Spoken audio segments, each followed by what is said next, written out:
साकार साकार माता पिता के पले हुए बच्चों के दिल में यही वही स्मृतियां ताजा हो जाती हैं।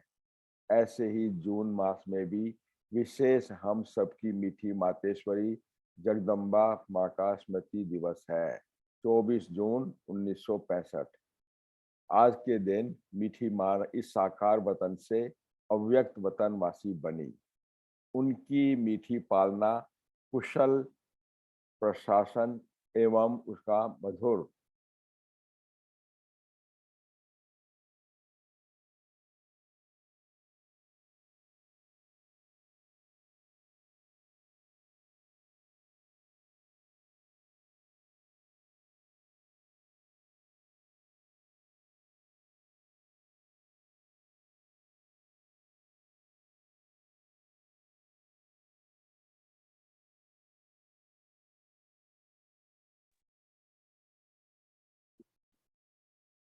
Om Shanti. I think net चला गया, अंकल अभी आ जाएंगे।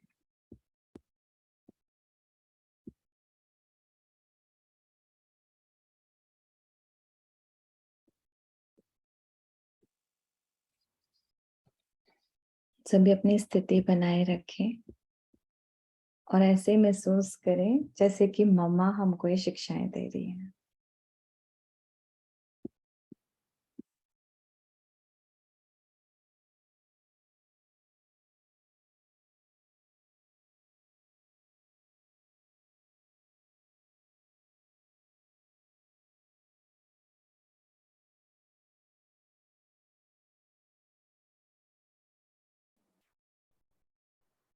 ओम शांति। गलती से वो हो गया था। तो आज उनकी मीठी पालना, कुशल प्रशासन और मधुर शिक्षाएं आज भी हम सबको प्रेरणाएं देती रहती हैं।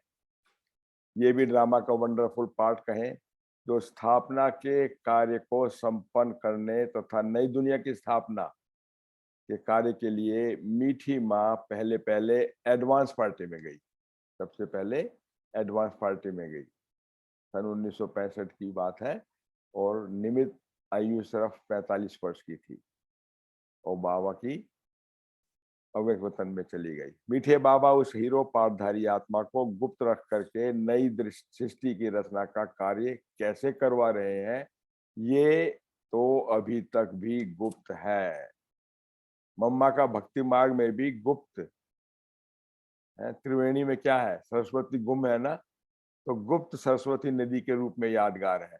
गंगा जमुना और सरस्वती है ना, तो सरस्वती वहां गुप्त है। वे सदा गुप्त रह करके ज्ञान सेवा करती रही।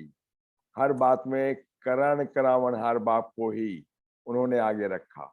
उनके जीवन की अमूल्य धारणाएं हम सभी ब्रह्मावत्सों को संपूर्णता का मार्ग दिखाने के लिए प्रकाश स्तंभ का कार्य कर रही हैं, अभी भी कर रही हैं। जैसे ब्रह्मा बाबा, ऐसे जगदम्बा माँ सरस्वती। तो उनके जो मुख्य धारणाएं थी, विशेषताएं थी, वो आज हम थोड़ी सी सुनते हैं। जगदम्बा माँ सरस्वती की विशेषताएं: पहली, मम्मा का लौकिक नाम राधे तो था, परंतु जैसा नाम था वैसे राधे मुरली की मस्तानी थी। कहने है ना, कृष्ण की मुरली बजती और राधे मस्त हो जाती थी। तो ये कौन सी मुरली है? बाबा की मुरली, और उसपे राधे मस्तानी हो जाती थी। तो बाबा का एक एक शब्द बड़े प्यार से सुनती, समाती और उसे बहुत अच्छी तरह से स्पष्ट कर सबको सुनाती। इसलिए तो सरस्वती के हाथ में ज्ञान की सितार दिखाते हैं, ज्ञान की सितार दिखाते हैं। दूसरा, कभी कुछ भी बात हो जाए, ड्रामा का पाठ मम्मा को बहुत पक्का था। उसको साक्षी होकर के देखने की इतनी अच्छी आदत मम्मा की थी, जो कोई भी दृश्य तो देखते कभी हलचल में नहीं आई। सदा एक रस मुस्कुराता हुआ चेहरा रहता। हम सबको भी सदा नथिंग न्यू का पाठ पढ़ा करके अचल अडोल बना देती, अचल अडोल बना देती। तीसरी क्वालिटी, मम्मा के चेहरे पर कभी भी फिक्र के चिन्ह नहीं दिखाई दिए। कोई शरीर भी छोड़ दे या अपने को शरीर से कुछ भी हुआ हो तो भी ज्यादा सोच नहीं। मम्मा साधारणता से नहीं रहती थी। मम्मा को सदा बहुत ऊंचे रूहानियत की नशे में देखा जाता था, ऑर्डिनरी नहीं। चौथी क्वालिटी, मम्मा को बाबा ने कहा तुम लक्ष्मी बनेगी, तो क्या कहती मम्मा? बस एक बारी कहने से मम्मा की सूरत तथा सीरत बदल गई। सिवाय कहा कि आप लक्ष्मी बनेंगी, वह उसी सेकंड, उसी पल, उसी क्षण से उनकी सूरत और सीरत बदलती चली गई। गुणवान बनना है, गुण देखना है, गुणदान करना है। बनना भी है गुणवान, देखना भी है और गुणों का दान भी करना है। ये तीन बातें मम्मा में पक्की थी। इसलिए उनकी उम्र भल कम थी, लेकिन धारणा में बड़ी होने के कारण उनको सब बड़े छोटे दिल में मम्मा कहने लगे। छोटे दिल से मम्मा कहने लगे। गुण मूरत मम्मा सबसे नंबर 1 चली गई। और क्लास में हाजिर रहना, ये भी बाबा का फरमानबरदार बच्चा बनना है। तो आज्ञाकारी, वफादार, फरमानबरदार और ईमानदार।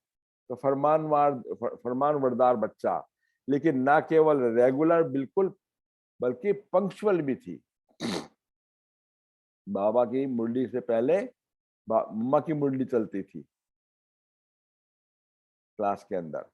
जरा भी ऊपर नीचे ना हो, ये हमें मम्मा ने सिखाया। मुरली और सवेरे का योग कभी मिस नहीं हो, ये मुख्य धारणा थी। कभी मिस नहीं हो। जिसको बाबा ने कहा गफलत ना करो, जिसे ओना होता है ना, वो कभी गफलत नहीं करता। बाबा कहते तुम ऊपर की स्थिति में रहो, नीचे की बातें क्यों करते हो? मम्मा के मुख से कभी ऐसी बातें नहीं सुनी। मम्मा बिल्कुल चुप रहती थी, जितना जरूरी है उतना बोला और चुप। और छठी मर्यादा थी, मम्मा के ने मर्यादाओं में एक्यूरेट रहना सिखाया। मम्मा ऐसी देही अभिमानी स्थिति में रहती थी जो मम्मा से बाबा के गुण और कर्म दिखाई देते थे। तो बाबा जो हमको सिखा रहा है वही हमारे से दिखाई दे और पुराने संस्कार सब खत्म हो जाए। 7वां पॉइंट है, मम्मा में 3 विशेषताएं स्पष्ट दिखाई देती थी। नोट करने वाली बात है। पहली, रूहानियत। दूसरा, स्वमान। और तीसरा, बाप से सर्व संबंध का स्नेह। रूहानियत, स्वमान और बाप से सर्व संबंध का स्नेह, यही पुरुषार्थ रहता है ना हमारा। भाई रूहानियत में रहते हैं, स्वमानधारी आत्मा हूं, और तीसरा सर्व संबंध एक बाप से। तो हमें भी इन्हीं तीनों गुणों को स्वयं में धारण करना है। इससे देह अभिमान सहज खत्म हो जाएगा। 8वीं क्वालिटी, मम्मा के सिर पर अमृत का कलश शिव बाबा ने रखा। मम्मा उसे धारण कर सुनाने के निमित्त बनी। ज्ञान अमृत का कलश मम्मा के सिर पर रखा और मम्मा ने उसे धारण करके सुनाने के निमित्त बनी। लेकिन मम्मा हमेशा कहती थी, नोट करो मम्मा का वर्ड, पिता प्रसादे, पिता प्रसादे। बाप से मिला हुआ सुना रही हूं, मैंने कुछ नहीं, भगवान का है। स्वयं की धारणा में जो है वो सुना रही हूं। तभी वाणी में क्या हुआ, मधुरता, सच्चाई झलकती थी। चित्र सामने रखे हो अपने मम्मा का, क्या लगता है? मधुरता, सच्चाई झलकती थी। जितनी हमारे में सत्यता, पवित्रता होगी, उतनी मिठास आएगी। जरा भी अपवित्रता है, मन में किसी के लिए ग्लानि है, तो वाणी कड़वी हो जाएगी। अपवित्रता और ग्लानि तो वाणी भी कड़वी। 9वीं क्वालिटी, मीठी माँ ने हम सब बच्चों को बड़े प्रेम से और इशारों से पालना दी। बहुत कम बोलना और सिर्फ इशारों से पालना दी। मम्मा का चित्त बिल्कुल साफ था। मम्मा हर एक बच्चे की बात दिल में ऐसे संभाल लेती थी जैसे कोई बात ही नहीं हुई। शिक्षाएं देते हुए भी अंदर समा लेना, समाने की शक्ति और प्यार से उसको चेंज कर देना, ये बहुत बड़ी विशेषता मम्मा में देखी। समाने की शक्ति और प्यार से ट्रांसफॉर्म कर देना, उसे मोल्ड कर देना, ये बहुत बड़ी क्वालिटी थी। मम्मा ने कभी दूसरों के अवगुण अंदर चित्त में नहीं रखे। अवगुण चित्त ना धरो, कहते हैं, गायन भी करते हैं ना, प्रभु जी मेरे अवगुण चित्त ना धरो। तो 10वीं क्वालिटी, मम्मा सदा अपने स्वमान में रहती थी। उन्हें बीज रूप स्थिति बनाने का, सब संकल्प समेट लेने का, विस्तार में ना जाने का। बीज रूप स्थिति, सब संकल्प समेटना और विस्तार में ना जाने का नेचुरल अर्थ था। तो समेटना और समा लेना और स्वस्थिति में स्थित रहना। कभी कोई बात में विस्तार में आया हुआ नहीं देखा, जिस कारण मम्मा की मुरली बहुत प्रभावशाली थी। वो मम्मा की दिव्यता, सत्यता की आकर्षण चेहरे पर भी थी। तो मीठी ज्ञान चंद्रमा माँ की शीतलता को देख करके क्रोध करने वाली भी आत्माएं अपने आपस में शीतलता महसूस करने लग पड़ती थी। शंकरंग। और 12वीं है, मम्मा सदा थक रही, कितनी भी सर्विस करते उनके चेहरे पर कभी थकावट की फीलिंग महसूस नहीं होती थी, नहीं होती थी। इतनी उनको तकलीफ थी, बीमारी थी जो आप सबको मालूम ही होगा, ब्रेस्ट का कैंसर था उनको, लेकिन कभी भी चेहरे पर शिकन नहीं, चेहरा वैसे ही हमेशा हर्षित, प्रफुल्लित, मुस्कुराता हुआ। मम्मा सदा थक रही, कितनी भी सर्विस करते उनके चेहरे पर कभी थकावट की फीलिंग महसूस नहीं होती थी। और 13वीं क्वालिटी है, इतनी आत्माओं के संग में आते हुए भी, सभी की बातें सुनते हुए भी खुद हर बात से न्यारी और प्यारी रही। कभी मम्मा की दृष्टि में किसी आत्मा के प्रति भी चेंज नहीं आई। वही मीठी दृष्टि हर किसी के प्रति रही, साथ साथ उनकी कमियां पर सावधानी भी जरूर देती थी। 14वीं है, भल कैसे भी अवगुण वाली आत्मा हो, लेकिन मम्मा के मुख पर कभी किसी भी आत्मा के प्रति कोई अशुभ बोल नहीं निकलते थे, जिसका कोई फायदा ले लेवे। मम्मा का कुछ कहना नहीं, ऐसी लैंग्वेज थी नहीं, मीठी। 15वीं थी, सदा शीतल स्वभाव और मीठे बोल उच्चारण करने वाली माँ का सदा यही लक्ष्य रहा कि सबके दुख दूर करूं। किसी भी हालत में और किसी भी बात में मम्मा को कभी क्रोध तो क्या, परंतु आवेश भी नहीं आया, आवेश भी नहीं आया। तो मम्मा का तेज आवाज हमने कभी सुना ही नहीं। मम्मा शांति की अवतार, प्रेम की मूर्त थी। शांति की अवतार, प्रेम की मूर्त। और 16वीं क्वालिटी है, गंभीरता का गुण जो सर्वगुणों की खान है। गंभीरता का गुण जो सर्वगुणों की खान है, उसका प्रत्यक्ष स्वरूप मम्मा में देखा। मम्मा ममता वाली माँ नहीं, प्यार में विभोर होकर बस उसको उसमें खो जाए, नहीं। ममता वाली माँ नहीं, अच्छी माँ, टीचर, गुरु जैसी माँ। अच्छी माँ, टीचर और गुरु जैसी माँ, खुद के सबूत से सिखाने वाली माँ। गंभीरता और धैर्यता के कारण मम्मा में समाने और समेटने की शक्ति थी। समाने और समेटने के कारण मम्मा सहनशीलता की मूर्त बन गई। सहनशीलता की मूर्त, इससे समाने और समेटने से। तो सहनशीलता के गुण से सदा शीतल और शांत थी। और 17वीं क्वालिटी, मम्मा जब भी मिलती थी तो मम्मा का हाथ पकड़ो तो लगता था जैसे साकाश मिल रही है, खुशी मिल रही है। इतनी ताकत थी मम्मा के हाथ में, वो चमत्कारी हाथ था, एनर्जी ट्रांसमिट होती थी। और 18वीं, बाबा जो भी सुनाता मम्मा उसे इतने ध्यान से सुनती जैसे उसी समय एक एक बात का स्वरूप बनती जा रही हो। इसलिए मम्मा सदा अचल अडोल एकरस स्थिति में रही। मम्मा की स्थिति कभी नीचे ऊपर नहीं देखी, पुरुषार्थ भी कोई मेहनत वाला हार्ड नहीं किया। मम्मा के चेहरे से सदा सदा प्योरिटी की रॉयल्टी झलकती थी, पवित्रता की रॉयल्टी, प्योरिटी की पर्सनैलिटी, प्योरिटी की रॉयल्टी। इस प्योरिटी की पर्सनैलिटी के कारण ही जगदम्बा के रूप में मम्मा का इतना गायन और पूजन आज तक भी है। 19वीं क्वालिटी, अटल निश्चय किसको कहा जाता है? वो मम्मा की सूरत में देखा। कभी भी मम्मा ने श्रीमत में अपनी मत मिक्स नहीं की होगी। मेरा ये विचार है, मैं ये समझती हूँ, कभी नहीं कहा।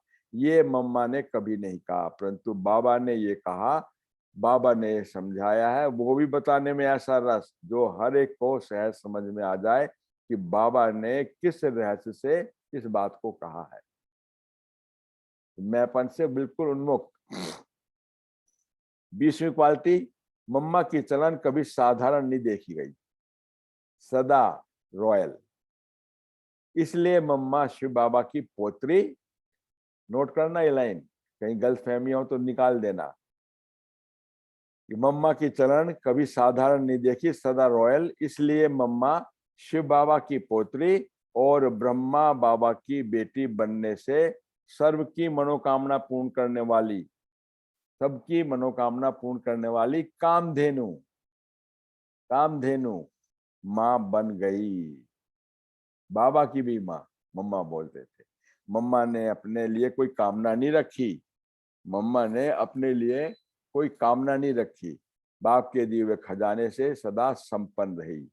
और 21वीं क्वालिटी है, मम्मा ने कभी भी अपना शो नहीं किया, गुण गुप्त पालना दी, अच्छी धारणा कराने में मदद की।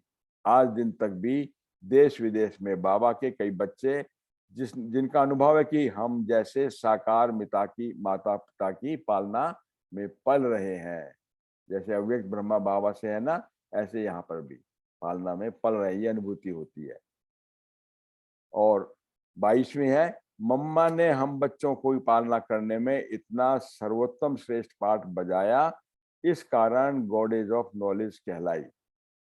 ये टाइटल मम्मा के सिवाय किसी को भी नहीं मिल सकता। गॉडेज ऑफ नॉलेज सरस्वती, संगम युग पर क्या है वो? ज्ञान ज्ञानेश्वरी है, फिर वो राज राजेश्वरी नंबर 1 लक्ष्मी बन गई। तो ये टाइटल मम्मा के सिवाय किसी को नहीं मिल सकता। शिव बाबा की नॉलेज को इतना धारण किया, तब वो विद्या की देवी बनी सरस्वती। इसलिए शिक्षा विद्या धारण करने के लिए सरस्वती को याद करते हैं ना, करते हैं ना। भले हम जानते नहीं है, लेकिन सरस्वती अर्चना वंदना तो करते हैं ना स्टूडेंट लाइफ के अंदर। और 23वीं, मम्मा को स्वमान स्वधर्म में रहने का सदा नशा रहा। स्वधर्म हमारा शांत है, उसमें मम्मा शक्ति अवतार रही। मम्मा ने जो कहा, बाबा ने जो कहा, मम्मा की बुद्धि ने माना। मम्मा ने कभी नहीं कहा होगा मैंने ये किया, सदा बाबा की तरफ इशारा किया, क्या मैं बेटी हूं, वो माता पिता वो है। मम्मा इतनी निरंकारी थी। मैं कौन हूं? शिव बाबा की बेटी हूं, शिव कन्या हूं। और 24वीं, मम्मा है ब्रह्मा की बेटी। संबंध में इतनी स्वच्छता पवित्रता की शक्ति थी जो जगदम्बा बन गई, जगत की मां बन गई। तो जगत पिता ब्रह्मा बाबा और ये जगत जगदम्बा बन गई। और साथ साथ मम्मा को भविष्य का हमसों का ऐसा नशा था जो नैन चैन चेहरे से वो नशा दिखाई देता था। जैसे सचमुच श्री लक्ष्मी है, जैसे वो संस्कारों में भर गया, किसकी हूं और भविष्य मेरा क्या है। फिर 25वीं है, मम्मा सदा एकांत में रहती थी, रोजाना 2 बजे सवेरे उठ करके बाबा की यादों में एकांत में चली जाती। 2 बजे अमृत वेला मम्मा का 2 बजे। इसी पुरुषार्थ से मम्मा का संपूर्ण स्वरूप कई बार दिखाई पड़ता है, लक्ष्मी सरस्वती का भी और लक्ष्मी का भी। तो संगम पर सरस्वती और भविष्य में लक्ष्मी। 26वीं कालती, मम्मा नंबर 1 आज्ञाकारी रही और मम्मा ने बाबा के हर इशारे को समझा और हम बच्चों को बहुत सरल स्पष्ट करके सुनाया। मम्मा के महावाक्यों में एक एक बात का स्पष्टीकरण है। अभी भी हम साकार मुरली के बाद में सुनते हैं ना, मातेश्वरी जी के उच्चारे हुए महावाक्य, कितना क्लैरिटी है उसके अंदर है। तो बाबा के साथ में लगन कैसी हो वो भी मम्मा की सूरत में देखा। और 27वीं क्वालिटी रही, मम्मा की एक बात हमको बार बार याद आती है। मम्मा हमेशा कहती थी, शक्ति जमा करने में आप लोग कितनी मेहनत करते हो और फालतू खर्च कितना जल्दी कर लेते हो। फालतू खर्चों में शक्ति खर्च करके फिर उदास और कमजोर हो जाते हो। फिर कमाई करने में इतना टाइम नहीं देते, लेकिन सारा दिन खर्चा ही खर्चा, फिर दिवाला हो जाता है। और जब कोई बात सामने आती है ना, तो कहते हो बहुत मुश्किल है क्योंकि ताकत नहीं है। 28वीं, मम्मा के 2 स्लोगन याद रहे, वो सभी को होंगे। मम्मा सदा कहती थी, अभी हम अव्यक्त बाप दादा की मुरली सुनते हैं तो बाबा उसमें सुनाता है ना मम्मा की क्वालिटीज क्या थी। पहली, हर घड़ी हमारी अंतिम घड़ी है। हर घड़ी, तो पोस्टपोनमेंट नहीं, कभी नहीं। मम्मा ने कहा, बाबा ने जो कहा उसी टाइम हाजिर कर दिया। और दूसरी क्वालिटी, हुक्मी हुक्म चला रहा है। हुक्मी हुक्म चला रहा है, ये 2 महामंत्र मम्मा हमेशा याद रखती कि हर घड़ी अंतिम घड़ी है और हुक्मी हुक्म चला रहा है, तो सबको याद दिलाती। इसी मंत्र से हम सहज नष्टो मोहा स्मृति स्वरूप हो जाएंगे, किन्हीं झंझटों में नहीं जाएंगे और अपनी बुद्धि को सब बातों से फ्री रख बाबा की आशाओं को पूर्ण कर सकेंगे। तो ऐसी अनेकानेक विशेषताओं व गुणों की मूर्ति मीठी मम्मा माँ भल अभी भी हम बच्चों के बीच में भले नहीं है, लेकिन उनकी दिव्य मूरत और मधुर शिक्षाएं हम सबके कानों के सामने घूमती रहती हैं। तो जिन भी आत्माओं को अनुभव करना हो तो आज का विशेष दिवस ये जगदम्बा माँ सरस्वती की अव्यक्ति दिवस है, 24 जून को।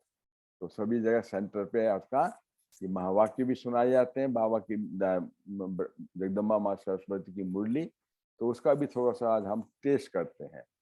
ये 15/12/63 की है, 15/12/63। तो क्या है ये? मम्मा के पुण्य स्मृति दिवस पर मातेश्वरी जी के मधुर महावाक्य हैं। तो कर्म ही सुख और दुख का कारण है। कर्म ही सुख और दुख का कारण है।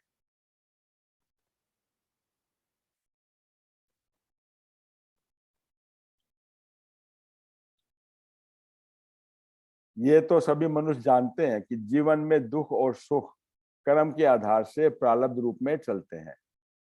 जरूर ऐसे कर्म किए हैं जिसकी प्रारब्ध दुख या सुख के रूप में भोगनी होती है। तो सुख और दुख का संबंध हो गया है कर्म से। कर्म को किस्मत नहीं कहेंगे। कई ऐसे समझते हैं कि जो किस्मत में होगा, इसीलिए दुख और सुख को किस्मत समझ लेते हैं। ये तो ऐसा हुआ जैसे ये किस्मत कोई भगवान ने बनाई या किसी और ने बनाई, इसलिए कह देते हैं कि जो किस्मत में होगा। लेकिन ये समझना भी बहुत जरूरी है कि ये किस्मत बनाई किसने? किसने? किस्मत कोई परमात्मा ने तो नहीं बनाई। ऐसे भी नहीं किस्मत कोई पहले से ही बनी पड़ी है। हाँ, नहीं, ये दुख व सुख जो मनुष्य भोगता है, उस दुख सुख को बनाने वाला भी मनुष्य ही है, क्योंकि कर्म करने वाला मनुष्य है। इसलिए रेस्पॉन्सिबिलिटी किसकी हुई? मेरी स्वयं की हो गई। मैं खुद रेस्पॉन्सिबल हूँ दुख सुख के लिए। जो करनी सो भरनी, ये तो कॉमन कहावत है ना। और जो करेगा सो पाएगा। गीता में भी वर्णन है कि जीवात्मा अपना ही मित्र और अपने ही शत्रु है। कितनी सिंपल लैंग्वेज में क्लियर कर दी बात को। तो ऐसा नहीं कहा कि मैं तुम्हारा शत्रु हूं और मैं तुम्हारा मित्र हूं, नहीं।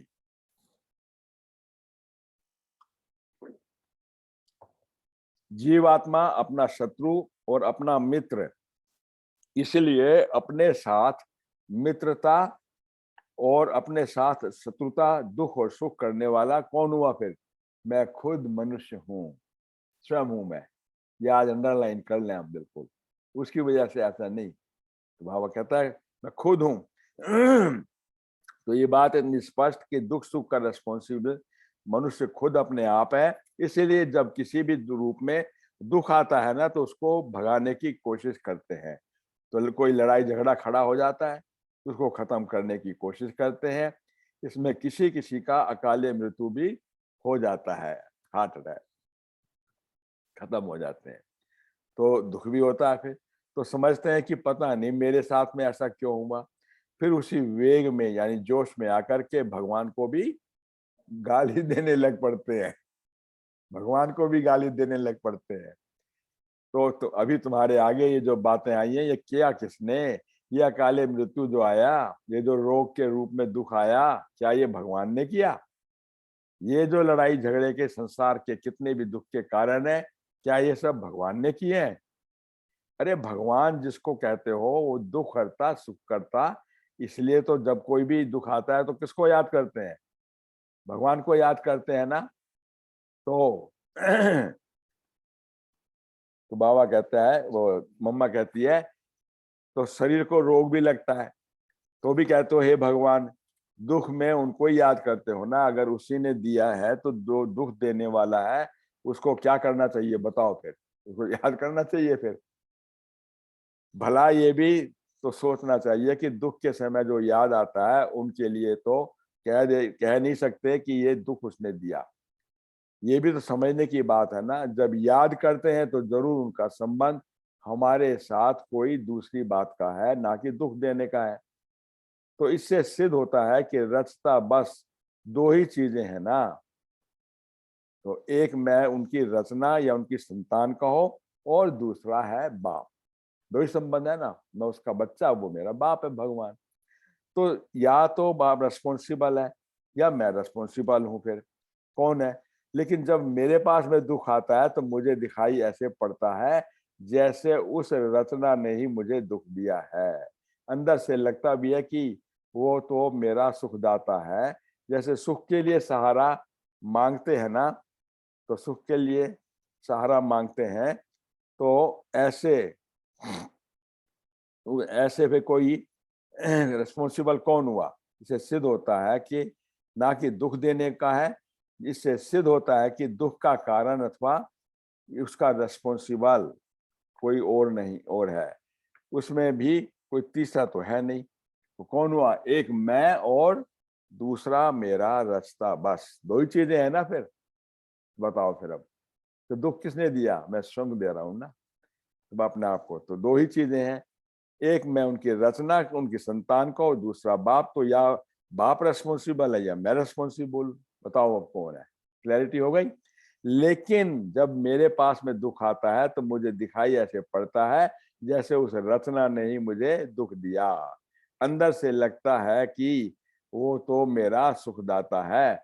दुख के जिसे कहा जाता है ना, सुख के लिए सहारा मांगते हैं कि हे भगवान ये दुख दूर करना, भगवान मेरी आयु बड़ी करना। देखो आयु के लिए भी मांगते हैं ना। तो आयु की भी, दुख की भी, शरीर के रोग की भी, और जो भी लड़ाई झगड़े आदि कोई भी ऐसा शांति का कारण आता है तो भगवान से मांगते हैं ना। कोई बच्चा ऐसा होता है तो भी कहते हैं भगवान इसको सुमुत देना। तो मत भी फिर किससे मांगी? इंसान से तो नहीं मांगी ना, भगवान से ही मांगी ना। तो किसी भी बात में जब दुख या कष्ट होता है तो कष्ट में याद भी कर उसे करते हैं और उसकी मांग भी उससे करते हैं। जब उससे ही मांग करते हैं तो जरूर जरूर वो उसका दाता है, उसके पास में उसका इलाज है। तो ये सभी हमारी जो हैबिट चलती है ना, भले जानते हैं या नहीं जानते हैं, लेकिन भगवान को दुख के समय याद जरूर करते हैं। कोई भी बात होती है तो मुख से निकलता है ना, ओ माय गॉड। मम्मा की अच्छी एजुकेटेड थी, तो वह कहता है ओ माय गॉड। भले कोई जाने ना जाने वो गॉड कौन है क्या है, पर मुख से निकलता तो जरूर है, निकलता तो जरूर। कितना भी वो नास्तिक हो, चाहे मैं भगवान को नहीं मानता, तो कोई काम होता है तो इमीडिएटली वो अमेरिकन और अंग्रेजों से भी निकलता है, ओ माय गॉड। कहले भगवान कहाँ से आ गया बीच में। तो बाबा एक ने कहा था कि भाई कैसे ये, मैं भगवान को नहीं मानता, तो प्रूव कर दो। उसको मुख से निकलवा दिया, ओ माय गॉड। तो बहुत अच्छा, भले कोई जाने ना जाने ये गॉड कौन है क्या है, वो मुख से निकलता तो जरूर है। तो ये भी समझने की बातें हैं कि आखिर में भी हम जिसको याद करते हैं, क्या उनका हमारे इन सभी दुखों से कोई कनेक्शन है? क्या वह दुख का दाता है या उनके कनेक्शन सुख देने के हैं? ये तो हमारी याद से ही सिद्ध हो जाता है कि उनका कोई दुख देने का काम है ही नहीं। अंडरलाइन कर दो ये, भगवान कभी दुख नहीं देता। हम खुद अपने हिसाब से, अपने आप कर्मों के हिसाब से दुख देते हैं। अगर देता तो याद क्यों करते? फिर दुख देने वाले के लिए तो अंदर से गुस्सा आता है, सोचते हैं कि उसके लिए पता नहीं क्या करें। परंतु भगवान के प्रति तो सदा और दुख के समय तो खास प्रेम आता है। अंदर से आता है ना, कि जैसे वो हमारा कोई बड़ा मित्र है, अंदर वो खुशी आती है तो जरूर उनका हमारे साथ में कोई सुख का संबंध है ना, सुख का संबंध। सुख का संबंध है तो दुख का कारण जरूर कोई और है। अभी और कोई तीसरा तो है नहीं, तो एक मैं और दूसरा वो, बस। तो जरूर मैं रेस्पॉन्सिबल हुआ ना, प्रूव कर दिया ना ये। जैसे वो ज्योमेट्री के थ्योरम होती थी ना, क्यूईडी, प्रूव कर दिया कि मैं दुख सुख का कारण मैं स्वयं खुद हूँ। बाबा तो दुख का हरने वाला है। तो जैसी चीज में के लिए मैं निमित्त हूं ना, तो मैं ही दुख में दुखी होता हूँ, और पैदा भी मैंने की, अपने से अपने आप करता हूँ। तो ये देखो किसकी कितनी बेसमझी है। जिस चीज से छुटकारा चाहते हैं वो चीज मैं अपने लिए खुद ही बनाता हूँ। आश्चर्य की बात है ना। तो मनुष्य चाहता नहीं हूं, फिर भी दुख बनता जाता है, तो जरूर वो कोई बात से अनजान है। आश्चर्य की बात है ना, बेसमझ है। तो जिस बात का पता नहीं लगता उसका पहले पता निकालना चाहिए ना। जरूर मुझे उसकी नॉलेज सही होनी चाहिए, समझ होनी चाहिए। इसी समझ की पहले खोज करनी चाहिए। परंतु आश्चर्य है कि आज तो ऐसी बात समझने के लिए देखो कई बेचारे कितने बहाने बना देते हैं। क्या कहते हैं? कहते हैं फुर्सत नहीं है, समय नहीं है। अरे क्या करें, गृहस्थी धंधा आदि संभालें या ये करें या वो करें या क्या करें? इसलिए वो देखते संभालते हुए भी उसमें दुखी हुए पड़े रहते हैं और दुख में डुबकियां लगाते रहते हैं। अब जबकि मैंने ही मेरा मेरा कह करके ये दुख का रूप बना दिया, उसको दुख के रूप में लाया हूं, तो पहले उसकी खोज तो होनी चाहिए ना। बनाने के पहले उसकी जानकारी रखनी चाहिए। कितनी सिंपल लैंग्वेज में, day to day common language में मम्मा सुना रही है। बनाने के पहले उसकी जानकारी रखनी चाहिए। ये जो चीज बना करके मैं दुखी होता हूँ ना, उसका कारण क्या है? पहले मुझे ये समझ तो होनी चाहिए ना कि मैं दुखी क्यों हूँ। क्या सुख हमारे लिए होता ही नहीं है? इसका भी तो पता निकालना चाहिए। इसी जानकारी के लिए यहाँ बताया जाता है, कहाँ? क्लास में, ब्रह्मा कुमारी आश्रम की क्लास के अंदर। इन जिन चीजों को तुमने मेरी समझा ना, ये मेरापन ही दुख का कारण है। मेरापन ही दुख का कारण है। दुख मिटाने का इलाज क्या है, वो भी जीवन के लिए जानना बड़ा आवश्यक है। परंतु जानते हुए भी कहते मैं क्या करूं, क्या करें, कैसे करें, क्या अपना गृहस्थ व्यवहार छोड़ दें? अल्टीमेटली कहाँ आ गई बात? गृहस्थ व्यवहार छोड़ दें, ओके, बाद में आएगा बाबा की मुंडी भी छोड़ देते हैं। बाबा कहता है तो आश्चर्य लगता है, देखो मनुष्य की बुद्धि जो समझ मिलते भी उसे धारण नहीं कर पाते। हम अनुभव से उसी बातों को समझ करके और धारणा करके बतलाते हैं कि ये अनुभव की चीज है। मम्मा ने धारणा कर कितनी सुंदर क्लास करा दी है। तो जरूर अनुभव हुआ है ना, तभी तो बात कहते हैं कि प्रैक्टिकल में किस तरह से सुख की प्राप्ति हो सकती है।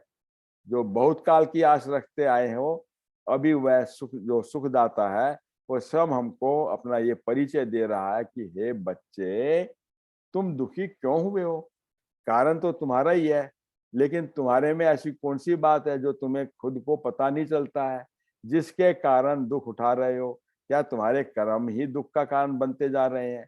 वो आकर के समझो, देखो। हम इतनी ऑफर करते हैं तो भी आश्चर्य देखो कि वो सुनते भी बेचारे कहते हैं शायद बस यही चलना है। इसको ही कहा जाता है अहो मम माया, तुम कितनी दुस्तर हो, हैं? जो आके तंग करती हो मुझे। तो बताओ माया कहाँ से? मैंने रचना रच रखी है ना, तो एकदम माया पकड़ करके बैठी है।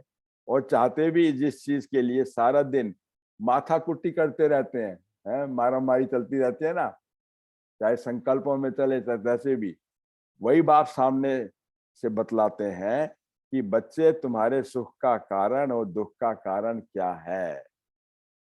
क्लैरिटी हो गई? बाप खुद कहते हैं मैं तुम्हारे सभी दुख हरने और तुमको सुख देने के लिए आया हूं। और तुम ही गाते हो ना,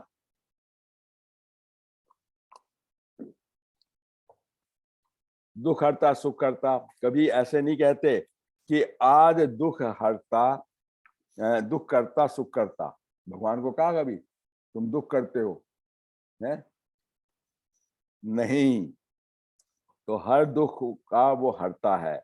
बाप कहते हैं बच्चे, मैं आया ही हूं तुम्हारे दुख हरने के लिए, लेकिन उसके लिए तुम्हें ऐसे कर्म करना सिखाऊंगा जिससे तुम्हारे दुख नष्ट हो जाएं। सिर्फ और सिर्फ मैं जो सिखाता हूं, समझाता हूं, उसको समझ करके वो पुरुषार्थ करो जिससे दुख नष्ट हो जाए। तुम्हारे ही दुख नष्ट करने की मैं शिक्षा देता हूं, जिसको धारण कर लो, क्योंकि तेरी चीज है ना वो।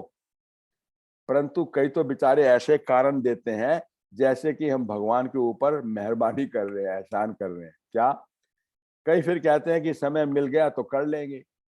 अरे भाई, खिलाना पिलाना ये सब जो बातें हैं ना, और उसी कर्म से बनाए हुए खाते में ही तुम मूंझ पड़े हो, फिर उसमें ही तुम दुखी हुए पड़े हो। जबकि एक तरफ कहते हो दुख से छूटे और दूसरी तरफ इन सब दुखों से छूटने का रास्ता खुद बाप समझा रहे हैं, तो भी देखो कोई की बुद्धि में मुश्किल बैठता है। इसी प्रकार माया इन विकारों को, 5 विकारों को कहा जाता है। परंतु मनुष्य बेचारे फिर धन संपत्ति को माया समझ लेते हैं, कई फिर शरीर को भी माया कह देते हैं, उसे बचने का उपाय करते रहते हैं। परंतु बाप कहते हैं तुम्हारे दुख का कारण कुछ और है। ये प्रकृति तो मेरी रचना है जो अनादि है। 3 बातें सत्य है ना, याद होगा। परमात्मा सत्य और पुरुष सत्य और प्रकृति सत्य, 3 पा याद रखो हमेशा के लिए। प्रकृति तो ये सत्य, ये हमारी, ये प्रकृति तो मेरी रचना है जो अनादि है, वो कोई दुख का कारण नहीं है। और तुम्हारे में एक्स्ट्रा अलग से कोई चीज नहीं आई है जो दुख का कारण है। उसको ही 5 विकार माया कहा जाता है। विकार कोई शरीर नहीं है, संसार विकार नहीं है, धन संपत्ति विकार नहीं है। विकार एक अलग चीज है जो आने से फिर ये सभी चीजें दुख का कारण बन चुकी हैं। दुख का कारण तो विकार कोई शरीर नहीं है, संसार नहीं है, धन संपत्ति विकार नहीं है। विकार एक अलग चीज है जो आने से फिर ये सभी दुख का कारण बन चुकी हैं। तो नहीं तो ये सब पदार्थ आत्मा के सुख का कारण है। यही तो 5 पदार्थ वहां पर भी है ना। सत्युग के अंदर क्या है? सर्वगुण संपन्न, 16 क्लास संपूर्ण, संपूर्ण निर्विकारी, मर्यादा पुरुषोत्तम, और सब बिल्कुल संपन्न और संपूर्ण है हर एक चीज। तो बाबा कहते नहीं तो ये सब पदार्थ आत्मा का सुख का कारण है ना, उनके लिए ये संपत्ति धन आदि जो है वो सब सुख के कारण है। लेकिन इन सभी बातों का पूर्ण ज्ञान ना होने के कारण ये सब चीजें अब दुखदाई बन गई हैं। ऐसे भी नहीं कि मैंने ये जो अनादि रचना रची हुई है ना वो कोई दुख का कारण है, नहीं। दुख के कारण तुम बने हो, तुम्हारे में कोई और चीज आई, अलग आई नहीं आई है, वो अलग चीज है, 5 विकार। अभी उसी को तुम्हें निकालना है। परंतु फिर कह देते हैं ये सब भगवान ने दिया है। अगर भगवान ने दिया तो वो सुख की चीजें दी होंगी ना। इसमें तुमने विकार डाल करके इन सभी चीजों को खराब कर दिया। भगवान की चीज के अंदर सब डाल दिया, 5 विकार डाल दी। इसलिए बाप कहते हैं तुम इन विकारों को निकाल दो तो सदा के लिए सुखी हो जाएंगे। ये सारी बातें समझने की है, इसके लिए थोड़ा टाइम तो देना होगा। ये मम्मा की मुरली चल रही है, दुखों को नाश करने की विधि सीखनी होगी। इसके लिए कहते हैं बार बार आओ, कुछ समझो। परंतु ऐसा नहीं यहाँ से सुना बाहर गए फिर खत्म, सोडा वाटर हो जाओ जाके। कई बार कई फिर कह देते हैं ये तो बड़े या बूढ़ों का काम है। क्या जीवन बनाना ये बूढ़ों को ही जरूरी है? बूढ़ा तो वो हुआ जो उल्टी सीढ़ी चढ़ जाते हैं। वो बूढ़ा उल्टी सीढ़ी चढ़े और बूढ़े बने, फिर देख करके उतरते हैं फिर। और उससे तो क्यों नहीं सीढ़ी चढ़ने से पहले ही समझ जाए कि हमको जीवन कैसे चलानी चाहिए। इसलिए उन्हों को राय देंगे कि इन बातों को समझ करके अपने जीवन में दुख की जो जड़ है ना, दुख का जो कारण है, उसको मिटाने का पूरा पूरा पुरुषार्थ करना चाहिए। भगवान बाप जो सबका पिता है, उस पर जो हमारा हक है उसको भी समझना और वो हक लेना है ना। खाली ऐसे थोड़े ही उसको भगवान बाप कहना है, लेकिन उनके द्वारा हमें क्या प्राप्ति करनी है उसका भी तो कोई आकर के सुने और समझे ना।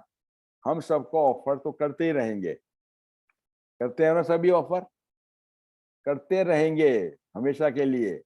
तो आगे भी निमंत्रण और संदेश देते ही रहे हैं और देते रहेंगे। फिर कोर्टों में कोई जागते हैं हम बैठे, हमारी एग्जाम्पल है ना, हम सभी हम ही हैं वो। कोर्टों में कोई और कोई में भी कोई, मैं वो आत्मा हूँ बाबा की।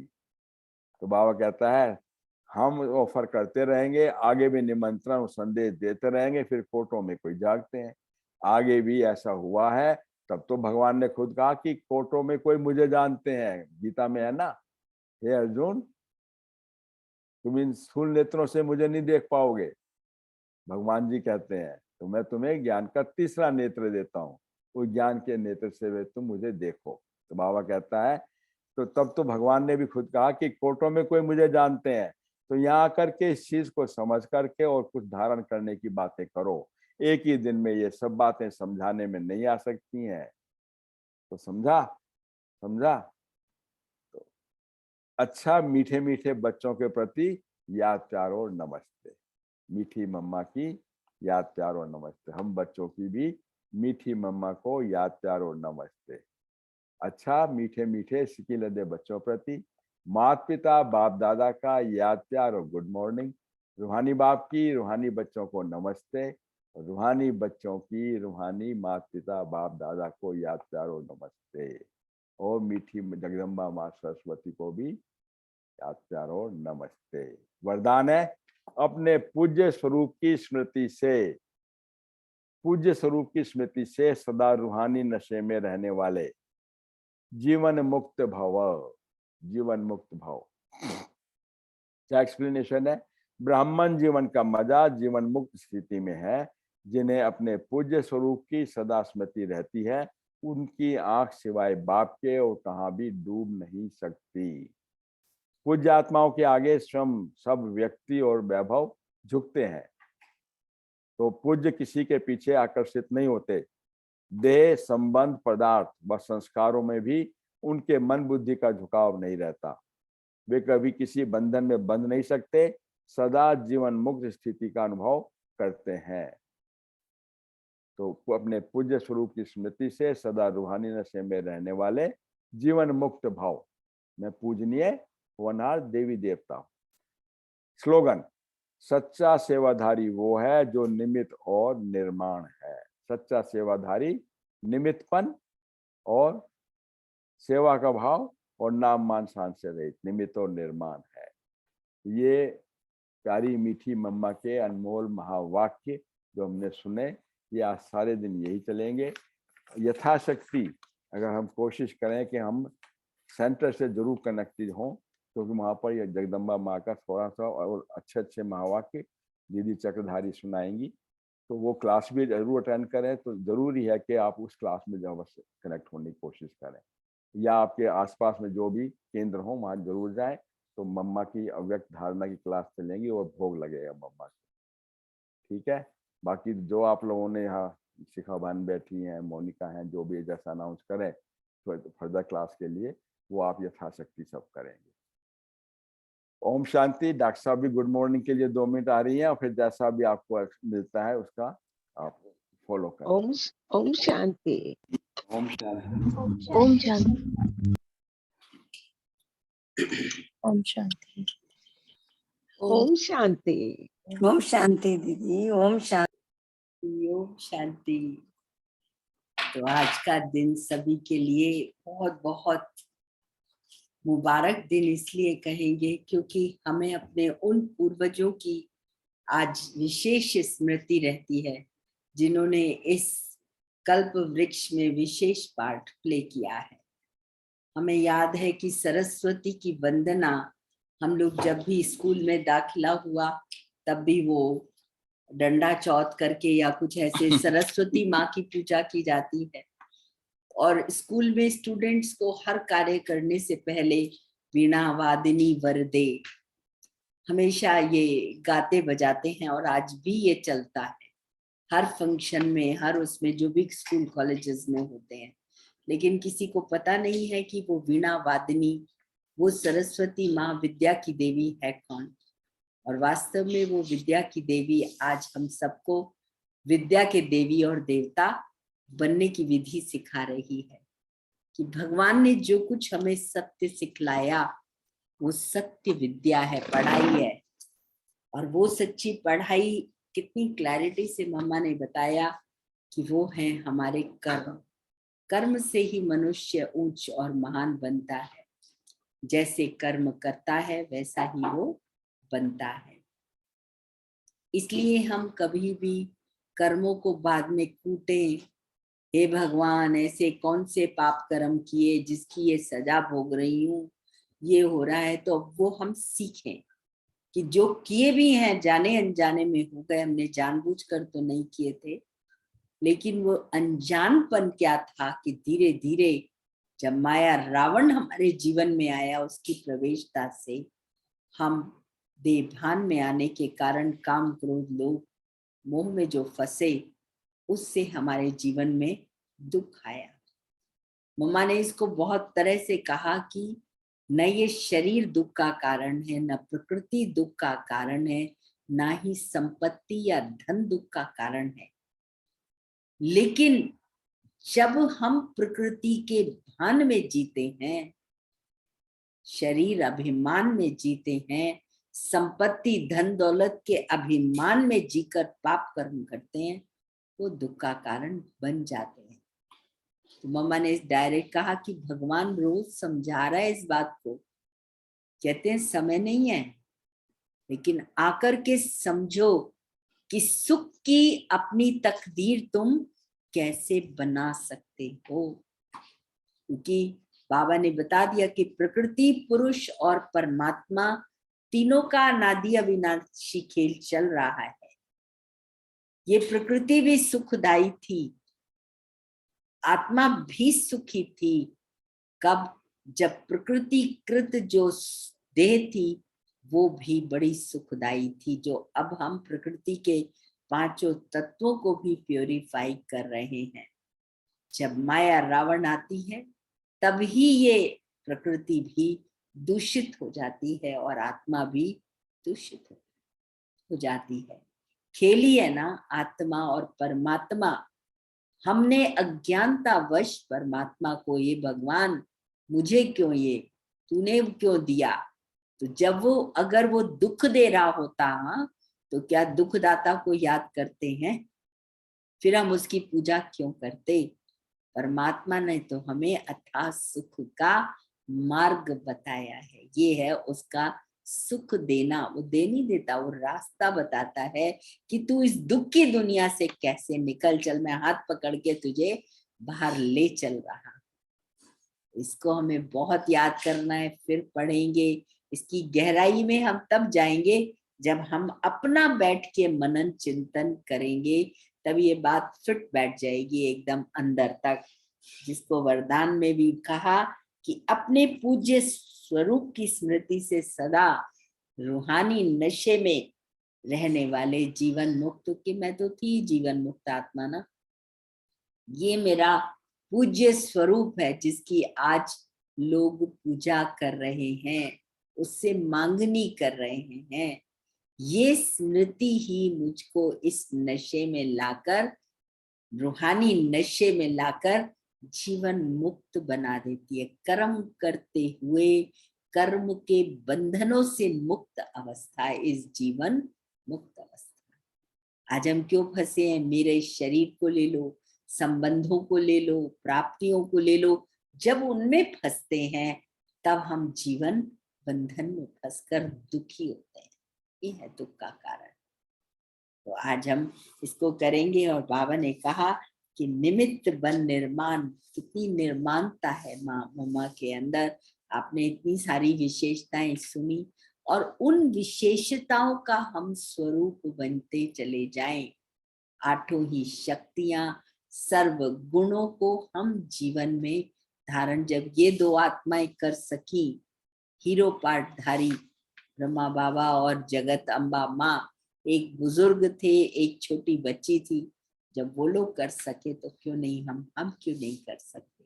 वो भी उठकर आई थी फैशन की दुनिया से, उसको भी बहुत शौक था, बड़े अच्छे अच्छे कपड़े और हीरे पहनने का, जेवरात सजने का, सब कुछ था। लेकिन जब ही भगवान को पहचाना तो उसके बाद उनका जीवन उस मार्ग पर सर्वोत्तम बन गया।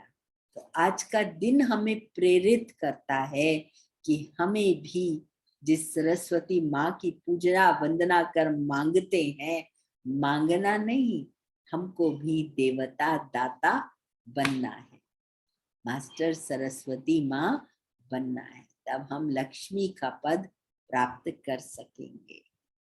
क्लियर? सब लोग आज करेंगे। और जरूर ये देखो, हमने मंदिरों में धक्के खाए, आज हम आश्रम, हमारे वो स्थान है जहाँ हम ऐसे पूजनीय और वंदनीय बनते हैं। तो कितने ऊंचे हमारे यही तीर्थ हैं, तो अवश्य हम जरूर जाएं वहाँ। ऐसा भी हो, समय निकाल। ओम शांति दीदी, ओम शांति। शुक्रिया बाबा। ओम शांति दीदी। ओम शांति। ओम शांति दीदी। शांति दीदी। ओम शांति। ओम शांति। ओम शांति दीदी। ओम शांति। ओम शांति। शांति दीदी। ओम शांति। शांति दीदी।